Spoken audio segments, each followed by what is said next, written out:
Japan owned the 1980s, then spent 30 years pretending the party wasn't over. By 1989, Japan's economy was the second largest on Earth. Sony Walkmans were in everyone's pocket. Japanese banks held more assets than American ones. The yen was king. Then something peculiar happened. The party ended, but nobody left the building. For 3 decades, from the early 1990s straight through to the 2020s, Japan's economy barely moved. While America and Europe recovered, rebuilt, and boomed, Japan stalled. This isn't a story about bad luck or external shocks. It's a story about incentives, demographics, and a nation that chose stability over growth. Exhibit 1, the asset bubble. In the late 1980s, Japanese real estate prices became unmoored from reality. A single plot in central Tokyo was worth more than entire city blocks in Manhattan. Banks lent freely. Investors poured money into property and stocks not because the returns made sense, but because prices had always gone up, and everyone assumed they always would. Nobody in this story is stupid. Look at what they were incentivized to see: a nation with a shrinking population, limited land, and a track record of endless growth. The math felt inevitable. Then in 1990, the Bank of Japan tightened monetary policy. They raised interest rates to cool inflation. And the bubble, which had no foundation, simply popped. Real estate crashed, stock prices halved. Banks that had lent trillions to phantom collateral were suddenly holding worthless paper. This is where most countries hit bottom, take their losses, and rebuild. Japan didn't. Exhibit 2, zombie banks and zombie firms. Instead of letting failed banks collapse and bad debts clear, the Japanese government kept them on life support. Banks didn't write down losses. Regulators didn't force restructuring. And companies that should have failed, firms with no profitable future, kept getting rolled over loans. They became zombies, technically alive, but not really growing, not really competing, just existing. Why? Because letting them fail would have meant admitting the bubble was real, accepting massive losses, and laying off workers. In Japan, those costs weren't just financial, they were social and political. Unemployment carried shame. Layoffs were seen as corporate failure, not market adjustment. So banks kept lending to keep firms alive, and firms kept borrowing even though they weren't earning real returns. Everyone agreed to pretend. Exhibit 3, demographics as destiny. Around the same time the bubble burst, Japan's birth rate began falling. By the mid-1990s, Japan had one of the world's oldest populations and a shrinking workforce. Fewer young workers meant less consumption, less tax revenue, and an aging population that needed care. This wasn't a crisis anyone could solve overnight with a stimulus check. It was a structural problem baked into the nation's future. And here's where incentives matter again. Politicians could have reformed labor laws, encouraged immigration, or restructured pensions, but each option threatened someone powerful. Labor unions opposed flexibility. Older voters opposed immigration. Retirees opposed pension cuts. So instead, the government ran massive deficits, spending money to prop up demand without fixing underlying problems. It was expensive. It didn't work, but it delayed the reckoning. Exhibit 4, the deflationary trap.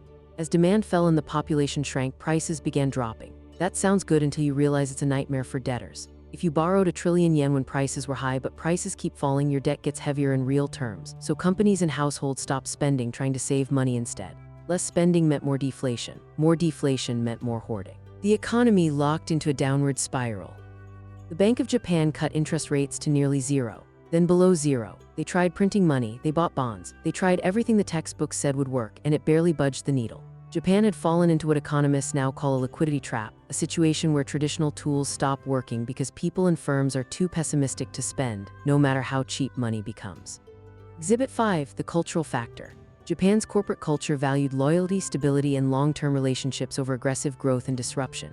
That's not a flaw, it built an incredible economy. But when the world outside Japan started changing rapidly, that same culture became a liability. Japanese firms were slow to adapt to the internet. They didn't dominate smartphones or social media. They missed the cloud. They watched from the sidelines while American and Chinese companies rewrote the rules.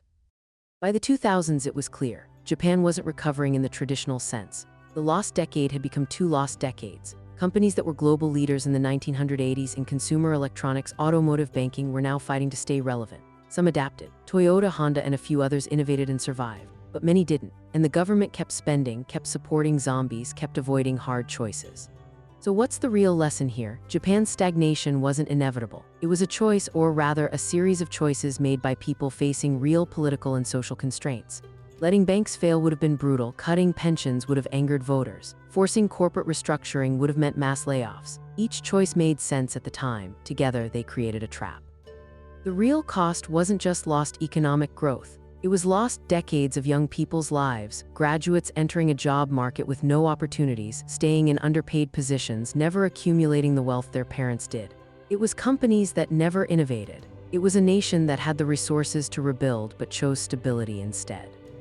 Japan's economy eventually did grow again, slowly, fitfully, with occasional recessions dragging it backward.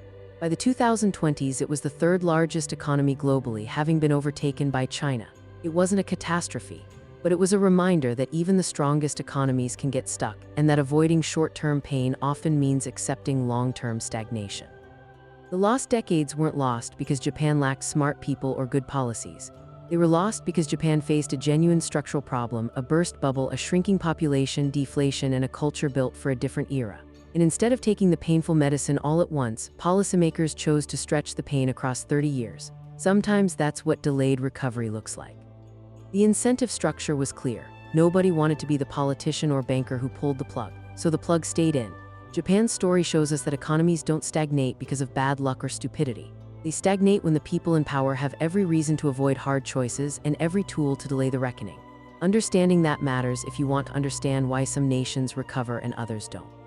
This video is for educational and informational purposes only and is not financial advice. Always do your own research. If you want to understand how geopolitical and economic forces shape the rise and fall of nations, subscribe. There's a new case every week. This video is for educational and informational purposes only and is not financial advice. Always do your own research.